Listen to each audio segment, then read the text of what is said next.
Hello student, आज हम देखने वाले हैं कक्षा 8वीं विषय विज्ञान हिंदी माध्यम अर्धवार्षिक परीक्षा सत्र 2024-25 राज्य शिक्षा केंद्र भोपाल द्वारा पेपर है जो कि कक्षा 8वीं का है, विषय विज्ञान का है। तो चलिए शुरू करते हैं। पेपर है बहुविकल्पी। सबसे पहले क्वेश्चन है बहुविकल्पी प्रश्न। 1 से 5 तक बहुविकल्पी प्रश्न है जो कि सही विकल्प चुनकर उत्तर लिखिए। प्रत्येक प्रश्न के लिए 1 अंक निर्धारित है। 1 से 5 तक जो प्रश्न है उनमें सबके लिए 1-1 अंक निर्धारित है। तो चलिए देखते हैं। सबसे पहले ईस्ट का उपयोग निम्न में से उत्पाद में होता है: चीनी, अल्कोहल, हाइड्रोक्लोरिक अम्ल, ऑक्सीजन। तो इसमें हो जाएगा अल्कोहल। इस तरीके से पहला हमारा सवाल हो गया, जो कि इसका आंसर देखेंगे एक साथ और सारे क्वेश्चन के आंसर देखेंगे। निम्न पदार्थों में से सबसे पहले कौन जलेगा?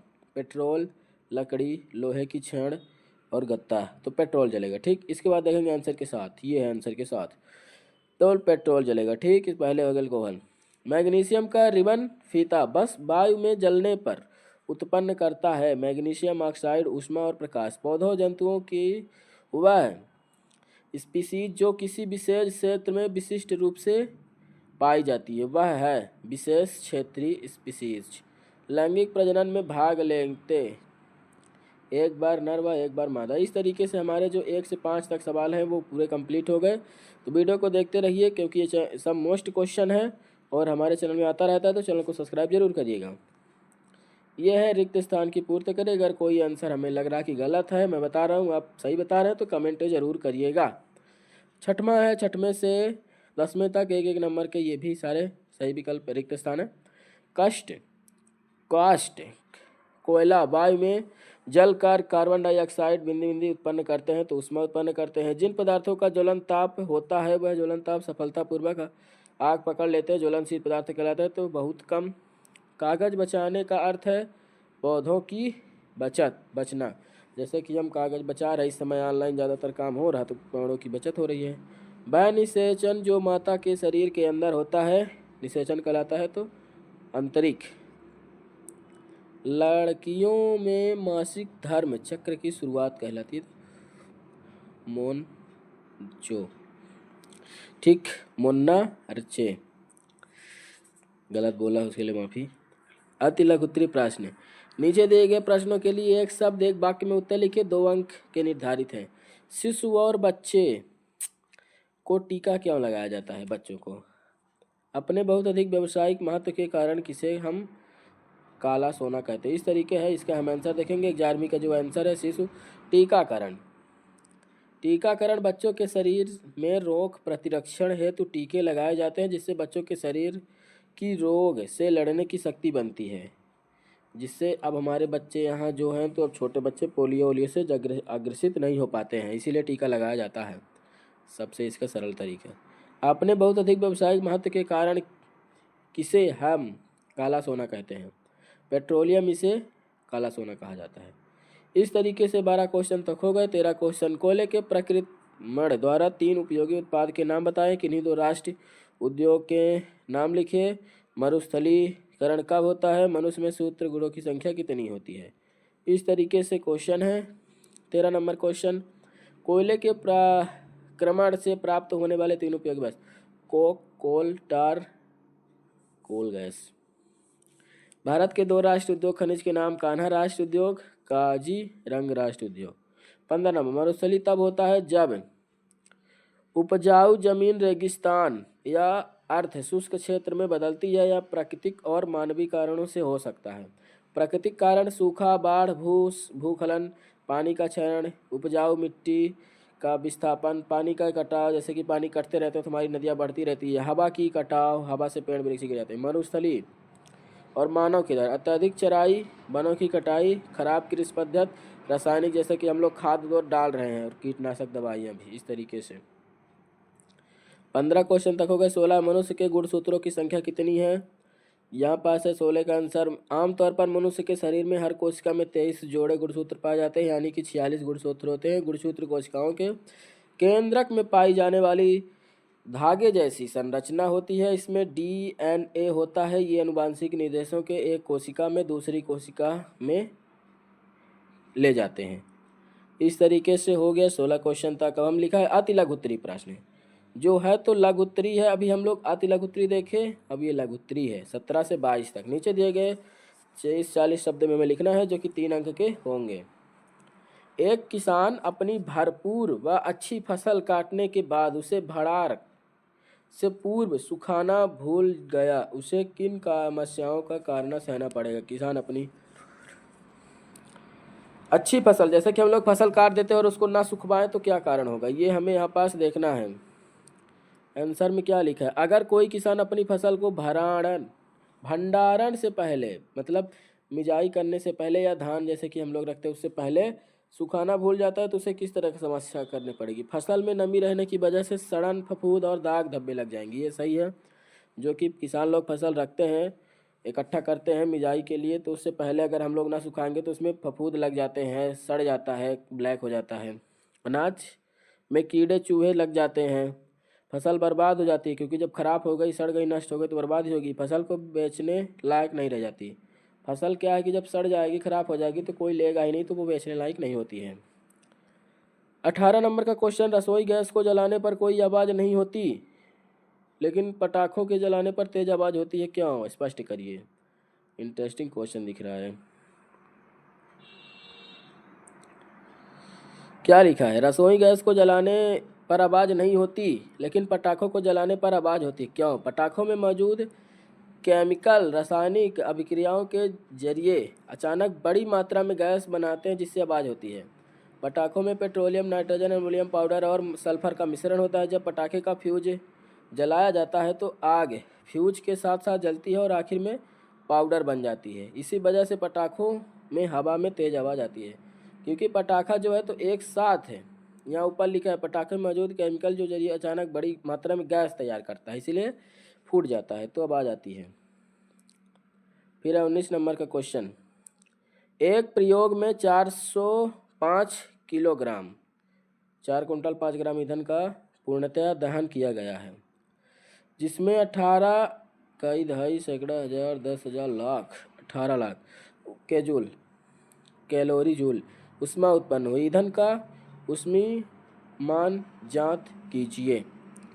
19 नंबर का क्वेश्चन, सूत्र ऊष्मीमान ज्ञात करने के लिए क्या लिखा है, कुल ऊष्मा उत्पन्न ईंधन का दाब, कुल उत्पन्न दाब इतना, ईंधन का इतना, तो इसमें ईंधन बटे इतना, तो इस तरीके से ये इसीलिए दिया गया ईंधन इतने किलो जूल प्रति वो होगा, क्षतिग्रस्त होगा।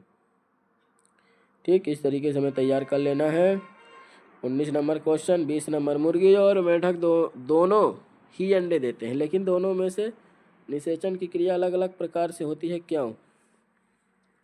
मुर्गी और मेंढक दोनों ही अंडे देते हैं लेकिन इसमें निषेचन की प्रक्रिया अलग होती है, क्योंकि मुर्गी में आंतरिक निषेचन होता है, मेंढक में बाहरी निषेचन।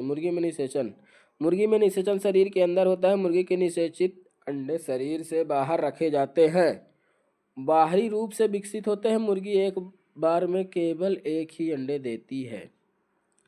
मेंढक में निषेच पानी पर होता है, यानी वह बाहरी होता है। मेंढक में मादा पानी में अंडे देती है और वह निषेचन के लिए उनके ऊपर शुक्राणु छोड़ता है। मेंढक को पूर्ण विकसित होने के लिए 3 कारणों की गुजरना पड़ता है। इस तरीके से ये हो गया 21 नंबर का क्वेश्चन, जो कि सवाल हमारा यहीं पास है। ये 21 नंबर का सवाल 21 नंबर का सवाल है, निम्न में से जरायु युक्त जंतु और अंड प्रजनन जंतु की विभाजित कीजिए। मानव, मुर्गी, ये सब अलग अलग करना है, तो चलिए देखते हैं, करते हैं जल्दी से। हम लोग के कौन सा क्वेश्चन देखने वाले हैं, क्वेश्चन देखने वाले 21 नंबर का, ये है उसका 21 नंबर का आंसर।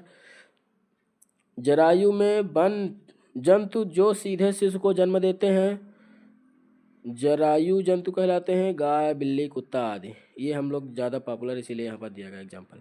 ये अंडे उत्पन्न नहीं करते, इनकी मादा विकसित शिशु को जन्म देती है, इसे जरायु कहा जाता है। अंड प्रजनन, वे जंतु जो अंडे देते हैं अंड प्रजनन जंतु कहलाते हैं। मेढक, छिपकली, तितली आदि ये जंतु अंडे कहलाते हैं। इन्हें शिशु अंडों से विकसित होते हैं। ये शिशु जो है तो अंडे से पैदा होते हैं, अंडे के माध्यम से पहले अंडा आता है फिर पैदा होते हैं। और जो जरायु वाला है उसमें हम समझ सकते हैं कि तुरंत, मतलब गाय, बिल्ली जैसे कि ये अंडे नहीं देती, जस्ट हमें बेबी मिल जाते हैं, बच्चे। 22 नंबर का आंसर है, वायुमंडलीय दाब किसे कहते हैं, समझाइए। जो वायुमंडल में दाब है उसे क्या कहते हैं? तो क्या लिखे, वायुमंडलीय दाब पृथ्वी की सतह से एक विशिष्ट स्थान के ऊपर हवा का भार है। इसका पृथ्वी के मौसम और जलवायु पर महत्वपूर्ण प्रभाव पड़ता है। वायुमंडलीय दबाव को बैरोमीटर का दबाव भी कहा जाता है, क्योंकि इसे बैरोमीटर का उपयोग करने के मापा जा सकता है। मिलीबार या किलो पास्कल माप भी सबसे आम इकाई है। इस तरीके से हमें 23 नंबर का क्वेश्चन देखना है, तो जल्दी से जल्दी देखेंगे जिससे हमारा वीडियो लंबा ना हो और हम इसको याद भी कर सके, जो कि हम दीर्घ में आ गए हैं।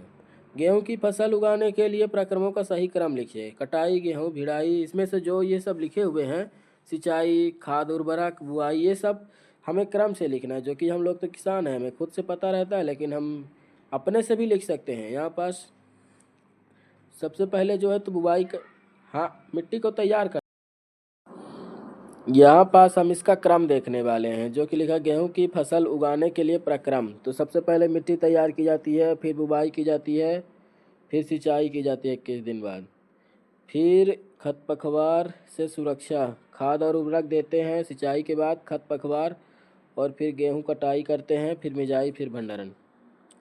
पेपर के अनुसार देखते हैं आंसर के अनुसार क्या दिया हुआ है। आंसर के अनुसार यही लिखा है, बुआई, पहले मिट्टी तैयार कर लिए, फिर बुवाई कर लिए, फिर सिंचाई करते हैं, फिर खरपतवार देते हैं 21 दिन की सिंचाई के बाद, खाद और उर्वरक देते हैं, ठीक है, फिर कटाई करते हैं, फिर मिजाई, फिर भंडारण करते हैं। तो आप लोग देख सकते हैं इस तरीके से इसका आंसर है, जो कि हम अपने से भी लिख सकते हैं।